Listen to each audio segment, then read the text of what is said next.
Olá, estudante! Bem-vindo ao nosso canal Direitos Sem Formalidades. O tema de hoje é o dilema do licenciamento compulsório de patentes, o caso do Efavirenz e o caso da Covid-19. Muito bem, pessoal. Meu nome é Marcos, eu sou professor titular da Universidade Federal de Juiz de Fora e eu vou conversar com vocês hoje sobre esse tema que parece meio confuso, né? Licenciamento compulsório de patentes. O que quer dizer essas palavras, né? Bom, licenciar significa permitir, né? Quando você licencia, você tem uma permissão. Compulsório quer dizer que é obrigatório, né? Então, há uma imposição de um licenciamento, de uma permissão. Bom, a permissão é para você entender, de fato, o que significa o licenciamento. Patentes são todas as criações, ou produtos que você cria e que você registra no Instituto Nacional de Propriedade Industrial, o INPI. Mas não pode ser qualquer coisa. Você tem que seguir 3 requisitos para que você possa ter, de fato, o registro de uma patente. Primeiro, novidade. Aquilo que você produziu é novo para a ciência.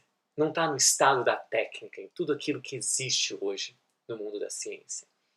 É inventiva, tem que ter atividade inventiva, tem que representar um acréscimo, um ganho em relação a tudo isso que já existe. E, por fim, tem que ter aplicação na indústria, tem que gerar algum tipo de benefício na indústria. Muito bem. O que é, de fato, o Efavirenz? Efavirenz é um medicamento, um antirretroviral, utilizado para o tratamento do HIV/AIDS. Muito bem, e a Covid-19 é a nova doença que surgiu aí, que gerou essa pandemia, né, que é causada pelo coronavírus, né, e por isso Covid-19. Muito bem, e por que o tema do licenciamento compulsório se torna uma pauta interessante para os dias de hoje? Vamos juntos entender isso comigo. Vamos ver o percurso da nossa apresentação de hoje.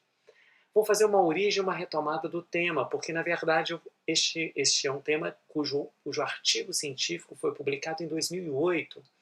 E a gente elabora um problema de pesquisa a partir dessa controvérsia do estudo de caso do Efavirenz, que era, há 12 anos atrás, era uma questão de emergência nacional, etc. E tal. E aí a gente vai falar dessa metodologia da pesquisa, desse estudo de caso e, sobretudo, dos resultados que a gente alcançou nesse artigo e quais são os impactos que isso pode ter no mundo de hoje, tendo em vista a pandemia do Covid-19.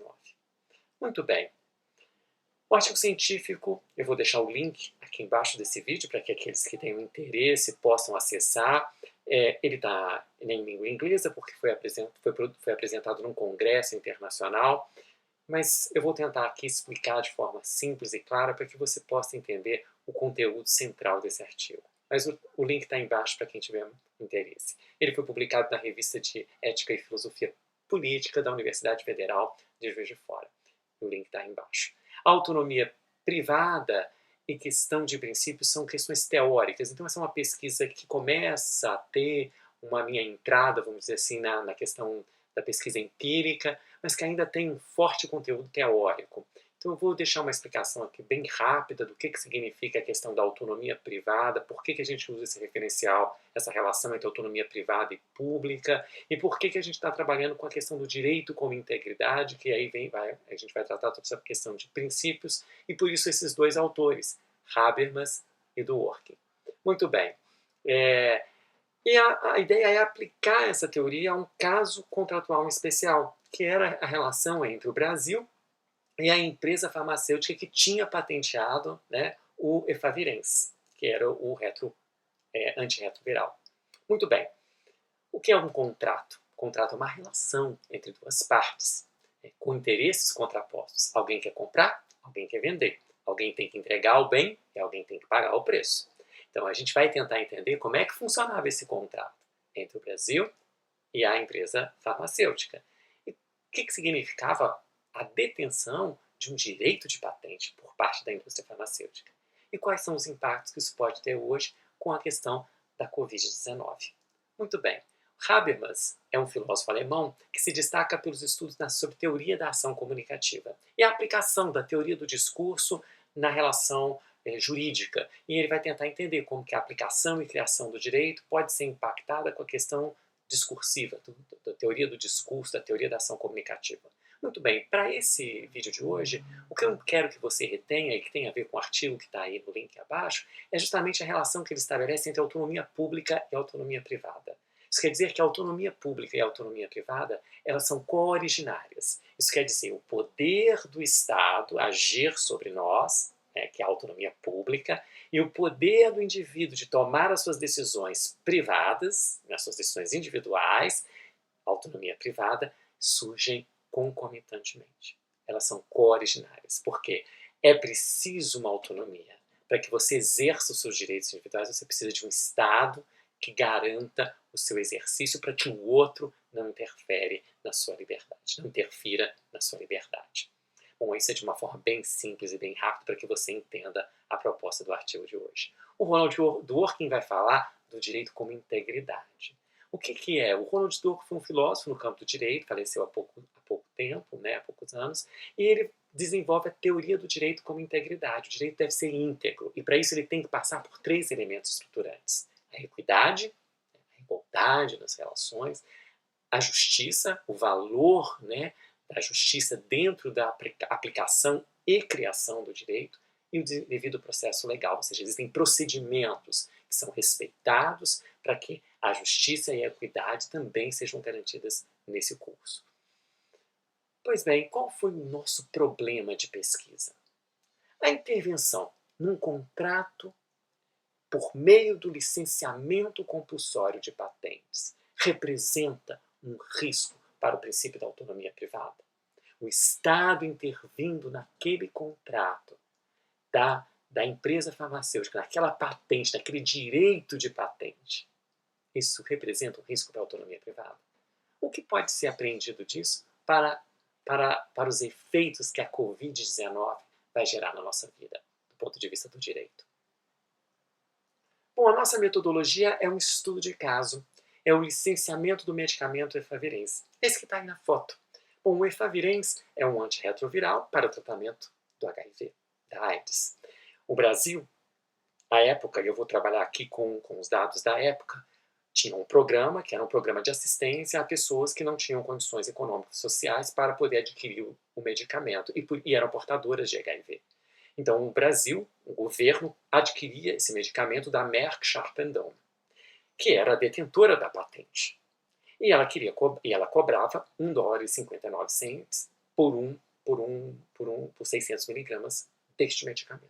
Pois bem, ora, o Estado não tinha condições de arcar com isso, dada a epidemia da AIDS à época, o grande número de pessoas e a demanda que se tinha em relação pelos infectados. Pois bem, o Estado tenta negociar com a Merck, segue esse procedimento da negociação.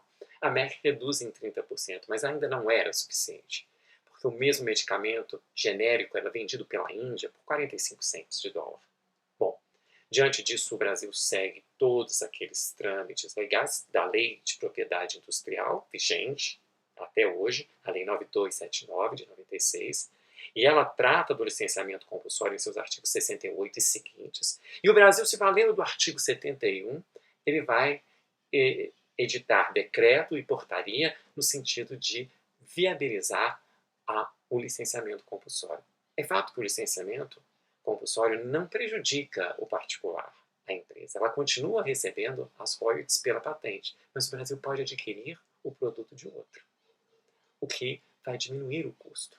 Então, qual é a análise que a gente faz dessa justificativa teórica da ação governamental? Muito bem.